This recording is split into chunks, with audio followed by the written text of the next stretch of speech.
चार बहुओं की कहानी। वीरपुर नामक गांव में एक विशाल हवेली थी। उसमें रहते थे धनराज जी, जो परिवार के मुखिया थे। उनकी पत्नी ललिता देवी, जो शांत और सीधी साधी थी। धनराज जी के 4 बेटे थे। रमेश सबसे बड़ा बेटा, शांत और गरीब। लखन दूसरा बेटा, छोटा, हंसी मजाक करने वाला। रामू तीसरा बेटा, पढ़ाई लिखाई में तेज लेकिन जिद्दी। राजा सबसे छोटा बेटा, सबका लाडला। चारों बेटों की शादी हो गई और घर में आ गई 4 बहुएं। बड़ी बहू राधिका, जिम्मेदार और समझदार। दूसरी बहू राखी, हंसमुख पर थोड़ा आलसी। तीसरी बहू खुशी, पढ़ी लिखी और तेज तर्राहट। चौथी बहू निधि, मासूम और भोली भाली। शुरुआत में घर का माहौल अच्छा चल रहा था। सब मिलजुल कर रहते थे। धीरे धीरे घर बड़ा होने के साथ साथ मन छोटा होने लगा। राधिका सब पर हुक्म चलाने लगी। राखी काम चोरी करने लगी। खुशी अपने पढ़ाई और समझदारी का ताना देती, लेकिन निधि भोली भाली होने के कारण सबके ताने सुनती।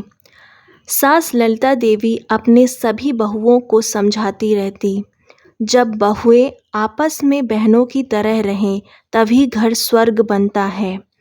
पर धीरे धीरे मनमुटाव इतना बढ़ गया कि चारों बहुएं रसोई भी बंटवाने लगी। एक ही छत के नीचे रहते हुए सबका खान पान अलग हो गया। एक दिन धनराज जी बीमार पड़ गए। डॉक्टर को बुलाया गया।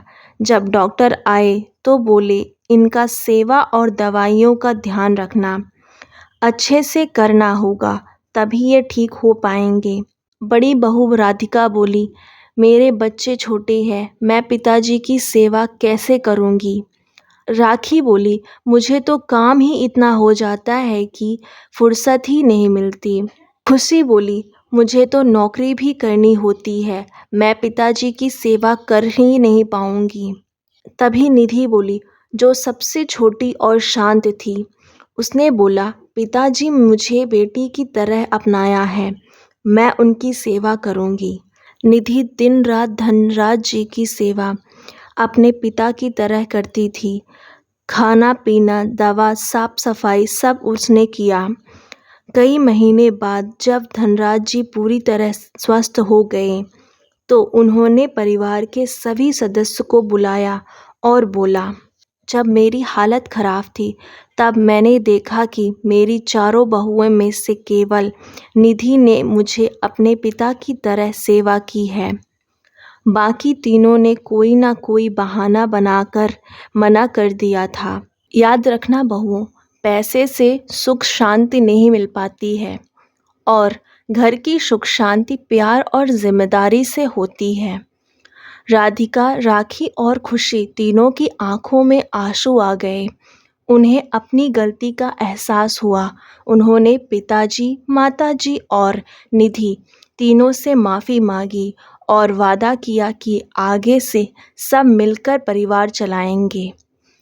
धीरे धीरे घर का माहौल बदल गया।